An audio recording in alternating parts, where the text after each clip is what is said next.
A una altitud de 3.000 metros en las montañas de Colorado, comienza una zona muerta, donde una noche de invierno puede acabar con la vida de una persona sana antes de que ésta logre pedir ayuda. Los rescatistas locales lo saben bien. Este bosque nacional Gunnison es un gigantesco congelador blanco, donde sin el equipo adecuado para condiciones extremas, las personas se convierten en una estadística en apenas 24 horas. Pero a finales del verano de 2022, una familia de 3 integrantes se internará voluntariamente en esta espesura con una tienda de campaña de verano, provisiones para un par de días y apenas $35 entre todos. No se perdieron ni buscaban aventuras, huían de una conspiración global de las élites, del llamado Gran Reinicio y del chip total, convencidos de que, a través de las vacunas y sensores ocultos, se intenta fusionar a los seres humanos con las máquinas. Pero lo más aterrador de esta historia ni siquiera es cuánto tiempo lograrán resistir en medio de la nieve y el frío, sino a qué conducirá el intento de una madre por salvar a su hijo de 13 años de una amenaza imaginaria, y qué decisión tomará ella cuando la trampa se cierre definitivamente.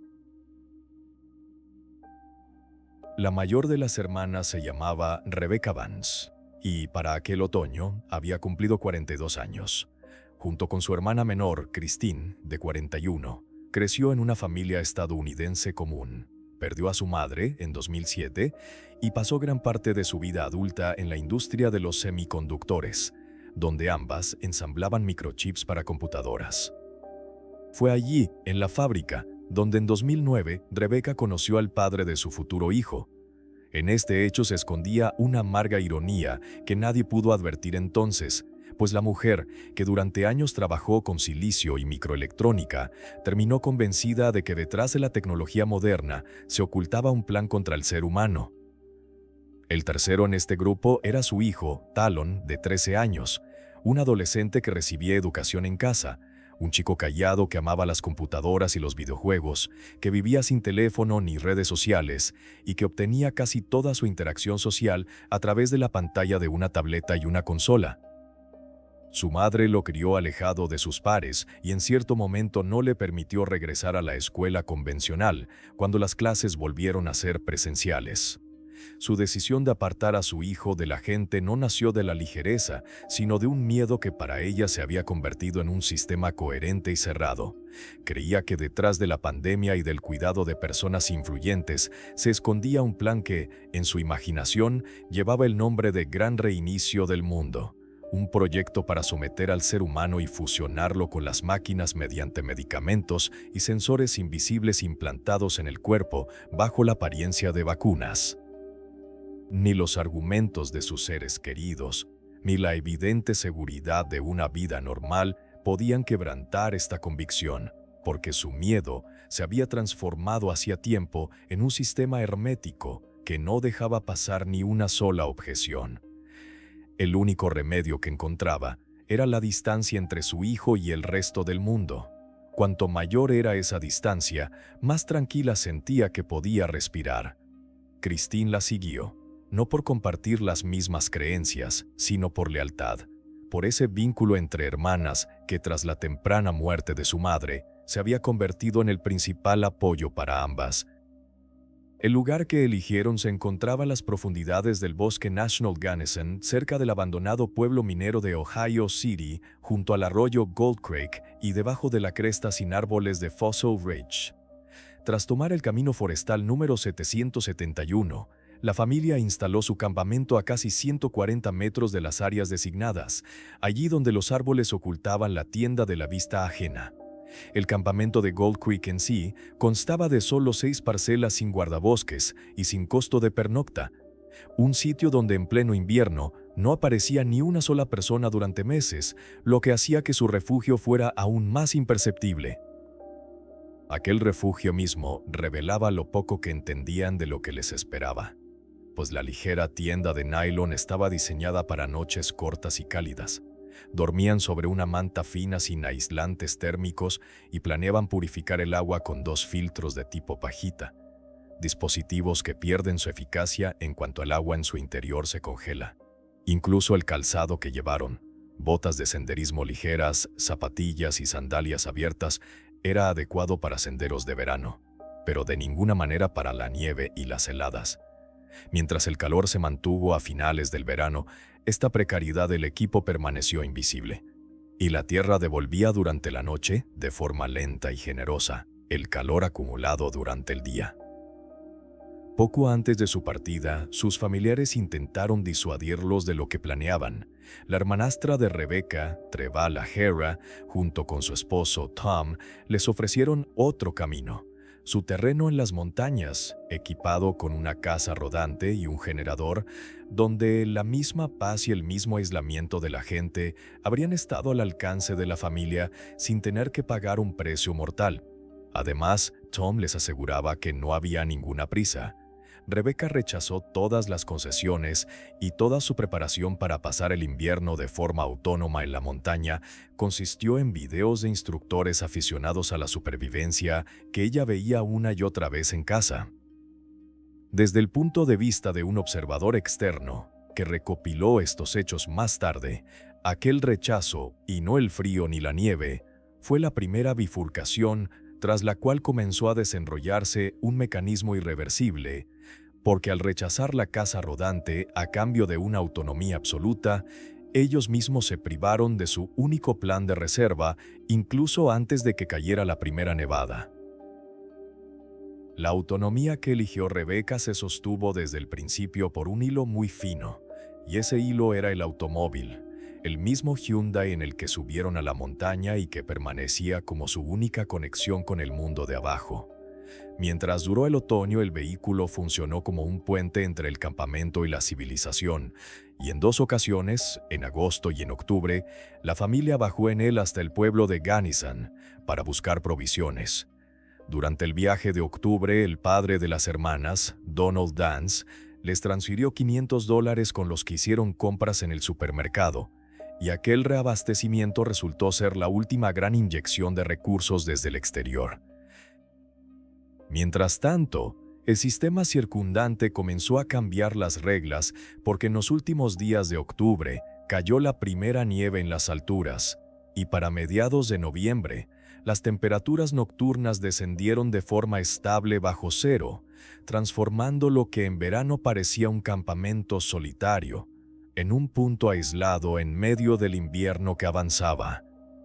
Hacia finales de noviembre, el coche permaneció abandonado junto a un camino en el Bosque Nacional Gunnison, y el 25 de noviembre fue avistado por empleados del servicio forestal, quienes lo tomaron por un vehículo dejado sin vigilancia. 3 días después, el 28 de noviembre, fue remolcado. Para las personas que observaban el Hyundai vacío desde fuera, se trató de una rutina de limpieza de vehículos abandonados, pero para la familia en el Bosque Nacional Gunnison, la desaparición del coche significó algo incomparablemente mayor. Con él, se fue la última posibilidad de bajar en cualquier momento hacia el calor, pedir ayuda o refugiarse en una estructura metálica con puertas cerradas que por sí misma resistía el viento y el frío con mucha más eficacia que una tienda de nylon. El automóvil era su plan de reserva, su refugio de emergencia y su vía de escape, todo al mismo tiempo. Y con su pérdida, los 3 pilares desaparecieron en un solo día. Lo que hace poco era un retiro voluntario del que podían salir, se convirtió en una trampa cuya salida requería ahora recorrer muchos kilómetros a pie por la nieve y el terreno difícil, a una altitud donde, incluso para una persona sana y bien equipada, tal trayecto habría sido extenuante, y ellos no tenían ni calzado de invierno ni las fuerzas que aún conservaban en otoño. Con las compras de octubre llegó al campamento el último aporte de suministros, y después de que se llevaran el coche, ni una sola caloría nueva ni un objeto cálido pudieron llegar a ellos desde fuera. Lo más probable es que la familia ni siquiera comprendiera de inmediato que la puerta a sus espaldas acababa de cerrarse. El verdadero invierno llegó a las montañas de Gunnison sin truenos ni golpes dramáticos, de forma silenciosa y metódica, como corresponde a un sistema físico desprovisto de intenciones. Durante el día el termómetro aún podía subir hasta los 0 grados, pero por las noches el aire a esa altitud se enfriaba hasta alcanzar valores inferiores a los 18 grados bajo cero, mientras que alrededor de la tienda se acumulaba la nieve, cortando el acceso al campamento desde el valle con más firmeza que cualquier valla. En estas condiciones, a la familia solo le quedaba lo que habían traído consigo, y un inventario sobrio de esos recursos no dejaba lugar a ilusiones. Junto a la tienda había una pequeña estufa de leña, comprada en el supermercado y diseñada para hervir agua con un puñado de ramas y no para calentar una vivienda en medio de la helada. Un poco más allá se alzaba un cobertizo rudimentario que ellos mismos habían construido con troncos delgados de entre 5 y 7 centímetros de grosor, atándolos junto a un hueco en la ladera hasta alcanzar una altura de poco más de 1 metro. Un refugio tan precario que apenas retenía el calor. Quedaba poca comida, y sus reservas consistían solo en productos de larga conservación, latas de sopa y carne en conserva, salchichas, fideos instantáneos y barritas de cereales. Provisiones que habrían bastado para una excursión breve, pero de ninguna manera para pasar el invierno entre tres. Los 2 filtros de agua tipo pajita, en los que habían confiado como fuente de agua potable, habían quedado inutilizados por el frío hacía mucho tiempo, al romperse desde adentro por los cristales de hielo. Todo el dinero en efectivo de la familia sumaba $35, inútiles bajo la nieve, y no tenían ni calefacción ni un aislamiento térmico adecuado. La ilusión de un rescate rápido, si es que alguna vez la abrigaron, se disolvió ante la simple realidad de que nadie los esperaba ni los buscaba afuera, y de que el invierno apenas comenzaba. Durante las primeras semanas de aislamiento, la familia aún luchaba activamente, y en sus acciones se percibía el esfuerzo de una mente viva que buscaba soluciones. En la pequeña estufa derretía nieve para obtener agua y reemplazar los filtros congelados, y cuando una nueva nevada caía sobre la tienda y amenazaba con aplastar la fina tela, alguien desde el interior retiraba la carga acumulada una y otra vez, evitando que el refugio colapsara. Por la tenacidad con la que se mantuvo su campamento, se nota cuántas fuerzas invirtieron en luchar por él durante todo aquel invierno, devolviendo una y otra vez la funcionalidad a su refugio inclinado. En su equipo guardaban una caña de pescar con sus aparejos y bolsitas con semillas de girasol y hortalizas, testigos mudos del plan con el que habían llegado allí. El plan de alimentarse de pescado y de su propio huerto, para volverse autosuficientes. En un arroyo cubierto de hielo y una tierra congelada hasta la piedra, aquel plan estaba muerto incluso antes de que pudieran ponerlo a prueba, y junto con él se apagaba silenciosamente la última esperanza práctica de la familia de que el Bosque Nacional Gunnison los alimentara. Simultáneamente a la lucha externa, otra batalla invisible tenía lugar dentro de sus cuerpos. Había muy poca comida para dar al organismo el combustible necesario para generar calor bajo cero, y el cuerpo, privado de calorías, comenzó a consumirse a sí mismo, quemando sus propios tejidos para mantener la temperatura vital de los órganos internos. Al agotamiento se sumó una diarrea crónica, causada quizás por el agua sucia o por la falta de higiene en el campamento, que drenaba de sus cuerpos deshidratados el agua y las sales, elementos que no tenían forma de reponer. La vida alrededor de la tienda perdía gradualmente todo orden. Los restos de desechos humanos se acumulaban a pocos pasos de la entrada, y ese mismo descuido era síntoma de cómo se desvanecían las fuerzas y la voluntad de aquellas personas. A medida que descendía la temperatura corporal interna, la motricidad fina de una persona se debilitaba y el pensamiento se nublaba bajo el frío, y cada acción sencilla, como encender la estufa con los dedos entumecidos, consumía cada vez más tiempo y energía. El tiempo aquí ya no se medía en horas, ni en días, sino en etapas de extinción. Y sin embargo, en medio de este declive quedaba el niño que escribía un diario. En las páginas de su cuaderno, que durante mucho tiempo conservaron el olor a hoguera, no se acumulaba el pánico, sino la vida tranquila de una persona de 13 años. Transcribió las palabras de despedida de sus amigos de un juego en línea a los que dejó abajo, aquellos que, al enterarse de su partida, le rogaron que regresara y prometieron dar lo que fuera con tal de que se quedara. Anotó cuidadosamente los nombres de los nudos que su madre le había enseñado: el nudo simple, el ballestrinque, el haz de guía y el nudo de tope, y señaló con especial énfasis, mediante un signo de exclamación, que el nudo difícil le había salido al primer intento. Recordó al gato llamado Oreo, que la última vez le había saltado al regazo a finales de julio, justo antes de salir de casa.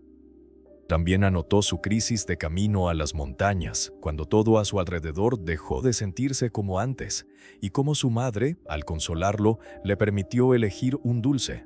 Él, que ya no sentía ganas de disfrutar de nada, eligió chocolate para ella y no para sí mismo. En esas líneas no se escuchaba miedo, sino la confianza de un niño hacia el adulto que lo guiaba hacia lo desconocido. Cerca, entre las mismas paredes de tela delgada, la menor de las hermanas se cortó en uno de esos días su largo cabello, dejándolo allí como un mechón enrollado, un acto extraño en medio del invierno, cuyo sentido permaneció oculto. Mientras en las montañas se contaba el avance de la inanición, abajo, en el mundo cotidiano, el tiempo fluía bajo sus propias leyes y allí no nació ninguna alarma durante mucho tiempo. La razón de esta calma residía en la propia Rebecca Vance, quien se encargó de antemano de que no la buscaran.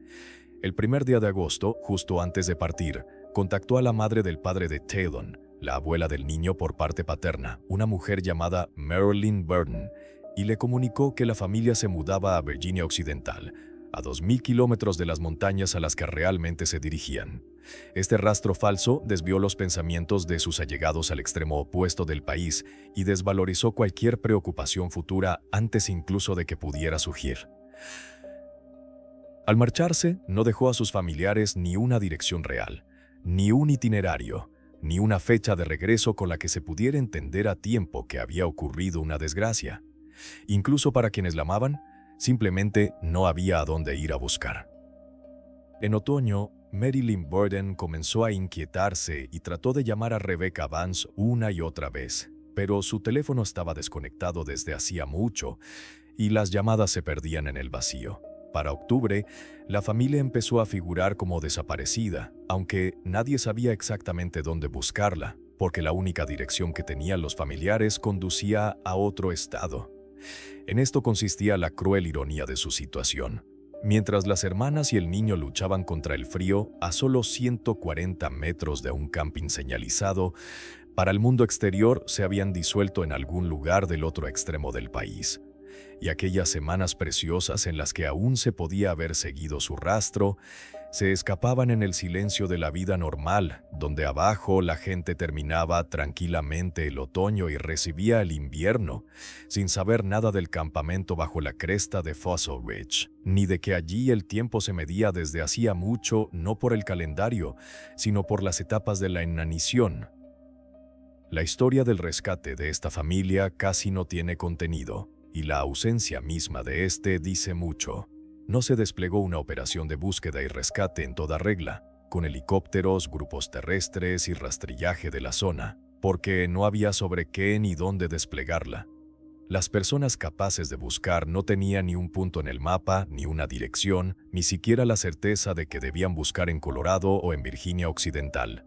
El paisaje mismo trabajaba en contra de cualquier búsqueda, pues el Bosque Nacional Gunnison se extiende por cientos de miles de hectáreas de territorio despoblado donde un campamento oculto entre los árboles, lejos de los senderos, se convierte en un punto imposible de encontrar sin una referencia precisa.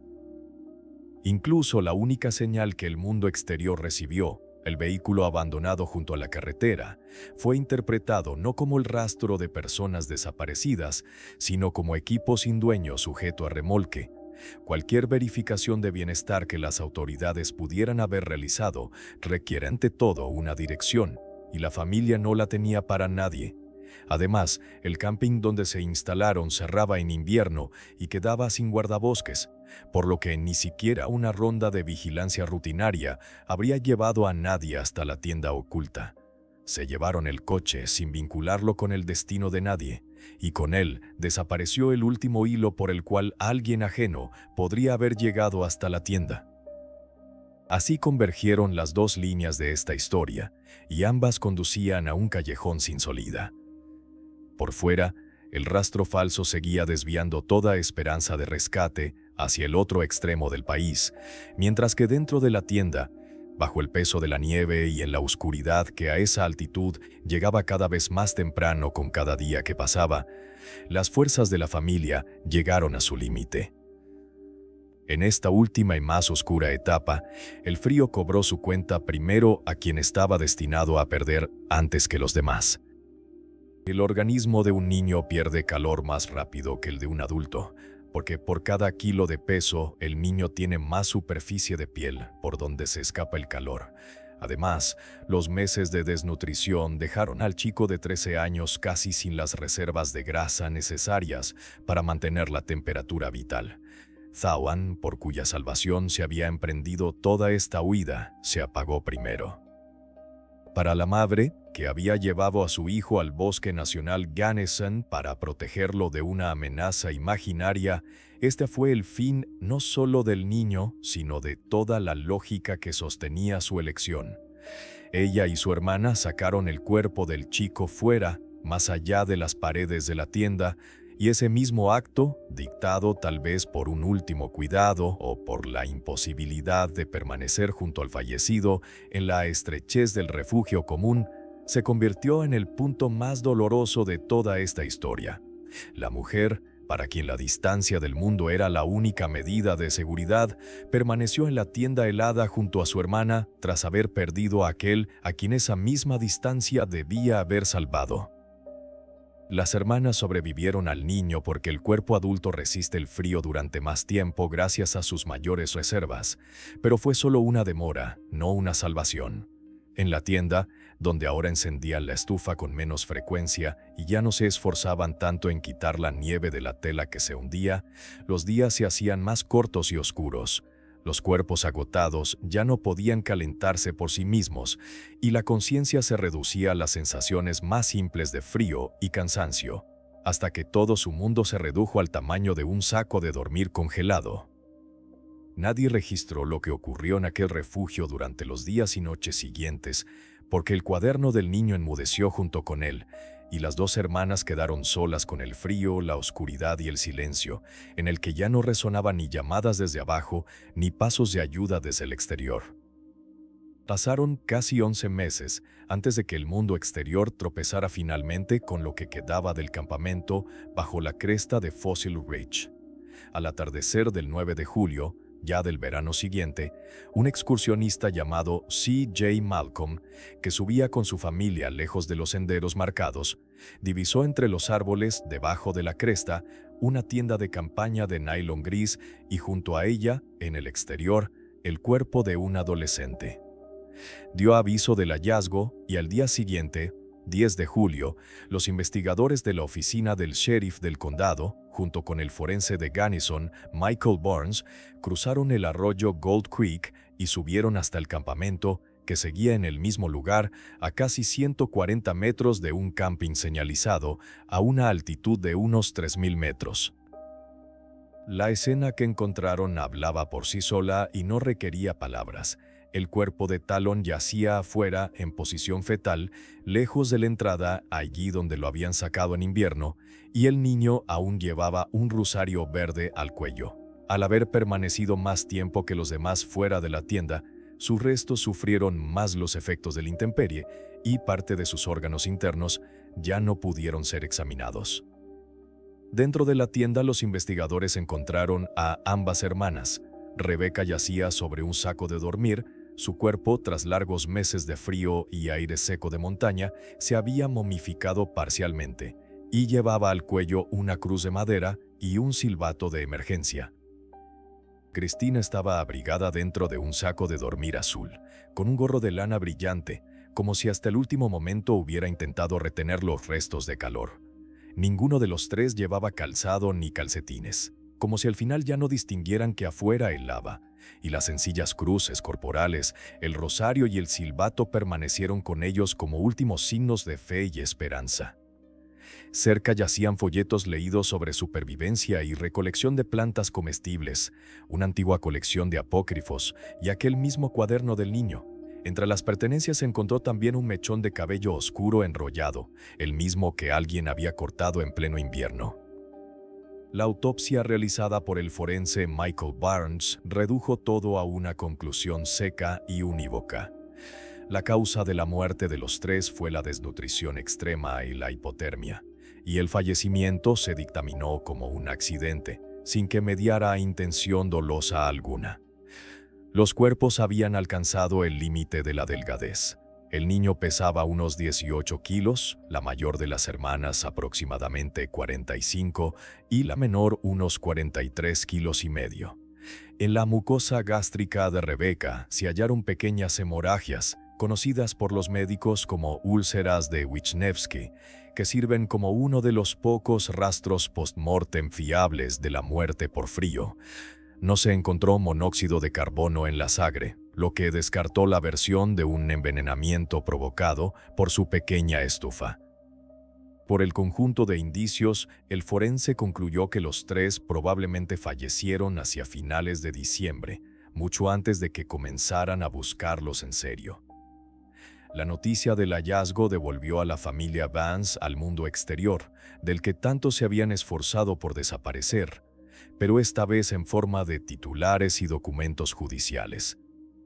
El peso de la noticia recayó con mayor dureza sobre Trevala Jara, la misma hermanastra que, junto a su marido, les había ofrecido en su día un terreno seguro con una casa rodante y le suplicó que desistieran de su plan.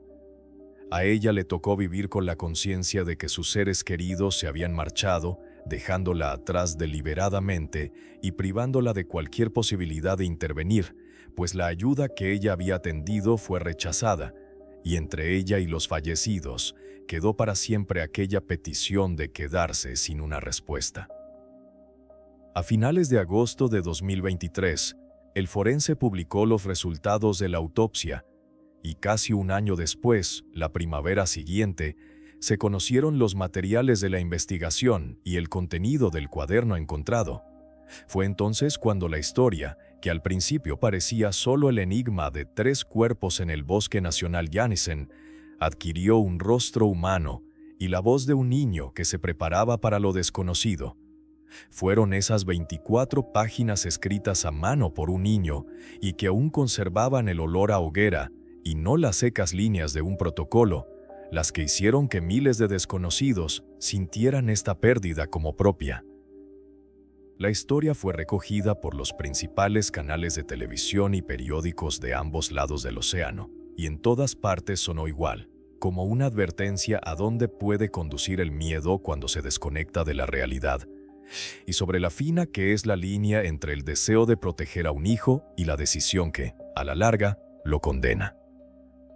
En los debates que surgieron en torno a este caso, algunos culparon a la madre, otros a la sociedad que engendró sus miedos, pero ninguno de estos juicios devolvió la vida ni a las hermanas ni al niño. Con todo, este caso no trajo consigo grandes cambios en las leyes, en las normas del Bosque Nacional Janssen, ni los protocolos de búsqueda, porque no había a quien culpar, salvo la cadena de decisiones de una persona aterrorizada. Mucho en esta historia quedó sin respuesta. Las fuentes aún discrepan incluso sobre la edad del niño, llamándolo a veces de 13 y otros de 14 años.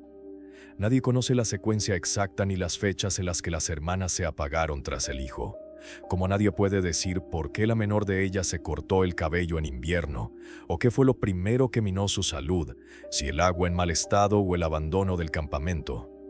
Quedó también el núcleo mismo de este drama, esa pregunta que ninguna autopsia responderá.